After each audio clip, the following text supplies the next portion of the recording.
বর্তমান মমতার বঙ্গীয় সন্ন্যাসী সমাজের উদ্যোগে মিছিল আজ বাগবাজার থেকে শুরু করে বঙ্গীয় সন্ত স্বাভিমান যাত্রা, সেটা বাগবাজার মায়ের বাড়ি থেকে শুরু করে হয়, একেবারে সোজা যায় বিবেকানন্দ বাড়ি অবধি, স্বামীজির বাড়ি অবধি। বাগবাজার মায়ের বাড়ির সামনে থেকে শুরু হয় মিছিল। ভারত সেবাশ্রম সংঘ ছাড়াও সমস্ত সন্ত পরম্পরা এবং আশ্রমগুলিকে আমন্ত্রণ জানানো হয়, তারা প্রত্যেকেই উপস্থিত হয়।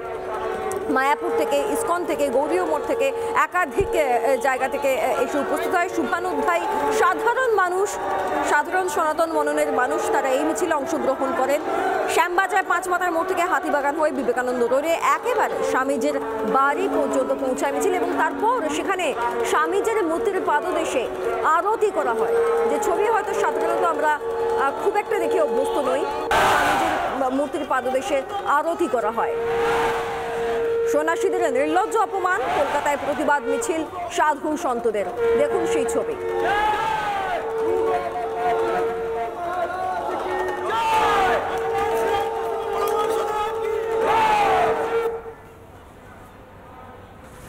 আপনাদেরকে আরও একবার জানিয়ে রাখি যে আজকে মূলত মায়ের বাড়ি থেকে যে মিছিলের আয়োজন শুরু হয়েছে, শ্যামবাজার পাঁচমাথার মোড় থেকে সেই মিছিল সোজা চলে যায় স্বামীজির বাড়ি অবধি এবং হাতিবাগান হয়ে বিবেকানন্দ রোড ধরে হেঁদুয়া ধরে সোজা চলে যায় স্বামীজির বাড়ি পর্যন্ত পৌঁছায় সেই মিছিল।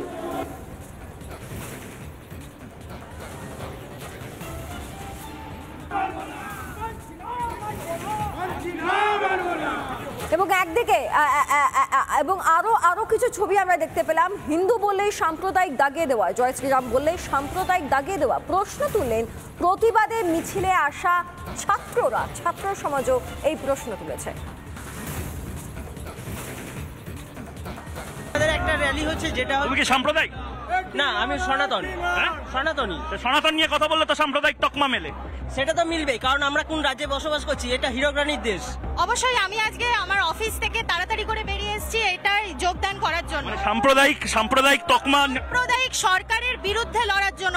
আপনি সাম্প্রদায়িক নন, হিন্দু নিয়ে এত কথা বলছেন, জয় শ্রীরাম বলছেন, আপনি সাম্প্রদায়িক নন। আমরা হাততালি দিচ্ছে।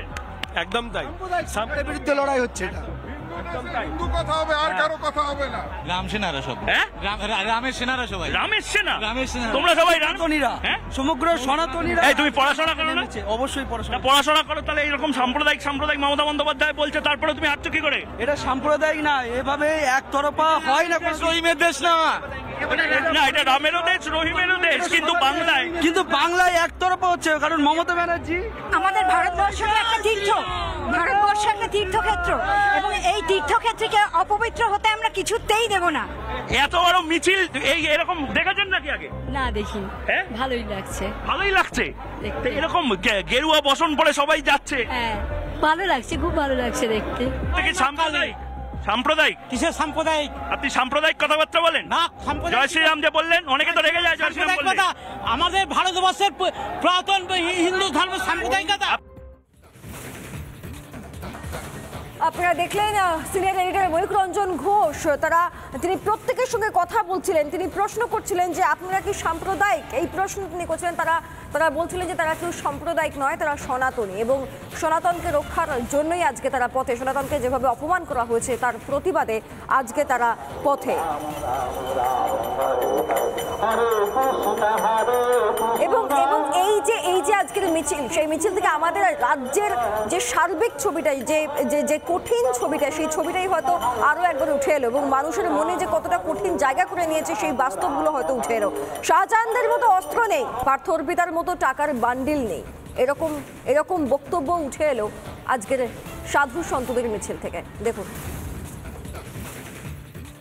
আমি ধর্মে নিরপেক্ষ নই, আমি পক্ষ, আমার পক্ষ। আপনি কি হিংসা ছড়ান? না।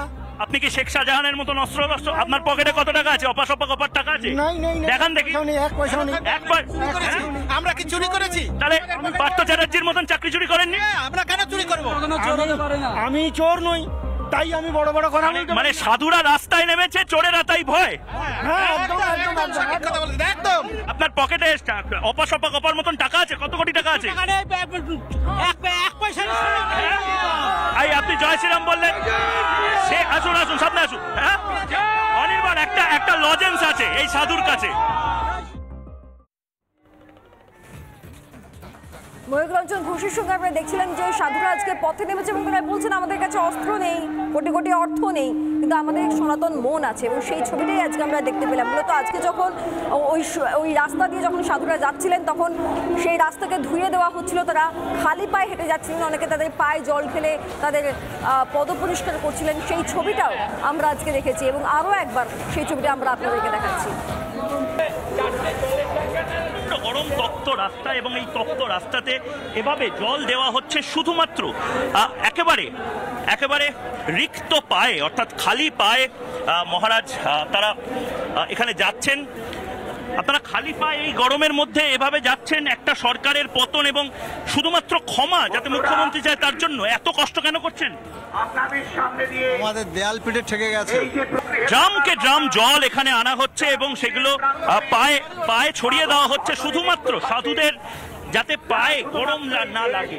খালি পায়ে সাধুরা এখানে টানা এভাবেই এসেছেন, ত্রিশূল হাতে এভাবে এসেছেন। কিসের জন্য? সন্ন্যাসী বিদ্রোহ হচ্ছে মনে হচ্ছে। বিদ্রোহ হচ্ছে, তো বিদ্রোহ তো করেছে মমতা ব্যানার্জি, তো বিদ্রোহী করে দিয়েছে। এত অন্যায় করে দিয়েছে। মমতা বন্দ্যোপাধ্যায় তো সবার জন্য কথা বলে। না, সবার জন্য ঠিক আছে, কিন্তু যা করেছে আমাদের সাধুদের জন্য যা করেছে অন্যায় করে।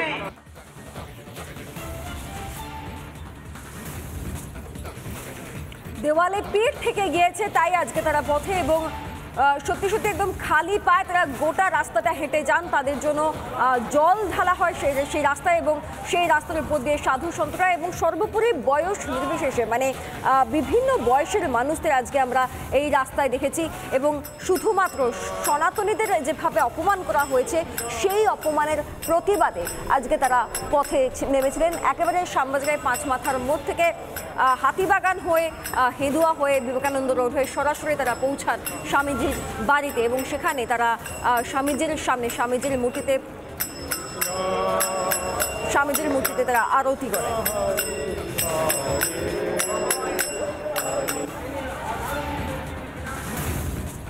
এমনকি জগন্নাথ মূর্তি কোলেও প্রতিবাদ করতে দেখা যায় আজকের এই মিছিলে।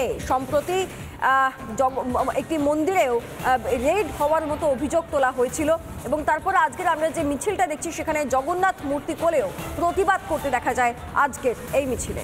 দেখুন, এখানে খুব সুন্দর জগন্নাথ দেবও এসেছে। মেচেদায় জগন্নাথ দেবের মন্দির, সেখানে রেড হয়েছিল, কিন্তু এখানে একজন দীক্ষিত একজন জগন্নাথ দেবের ভক্ত, তিনি ছোট্ট জগন্নাথ দেবকে নিয়ে এসেছেন। এটা কি চন্দন সাজ? এখন চন্দন সাজ, হ্যাঁ, চন্দন যাত্রা চলছে জগন্নাথে, তাই চন্দন দেয়া হয়েছে জগন্নাথ প্রভুকে, সেই অবস্থাতেই নিয়ে আসা হয়েছে। এভাবে গরমের মধ্যে চন্দন সাজে ঠাকুরকে নিয়ে এসেছো? চন্দন সাজে নিয়ে এসেছি তো প্রভু নিজে বলেছেন যে যতবার অন্যায় হবে সাধুদের পরিত্রাণের জন্য তিনি প্রতি পদে পদে আসবেন। তো আমার মনে হয় না গরমটা ভগবানের কাছে কোনো ফ্যাক্টর বলে, তিনি প্রতি মুহূর্তে আসবেন।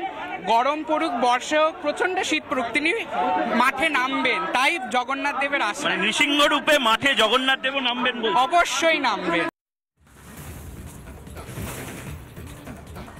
একের পর এক ছবি আমরা তুলে ধরছি আজকের মিছিল থেকে। কেউ জগন্নাথ প্রভুকে সঙ্গে নিয়ে আসছেন, কোথাও দেখা যাচ্ছে খালি পায়ে সাধুরা হাঁটছেন, এবং বয়স কোনো বাধা যে সেখানে হয়ে দাঁড়ায়নি।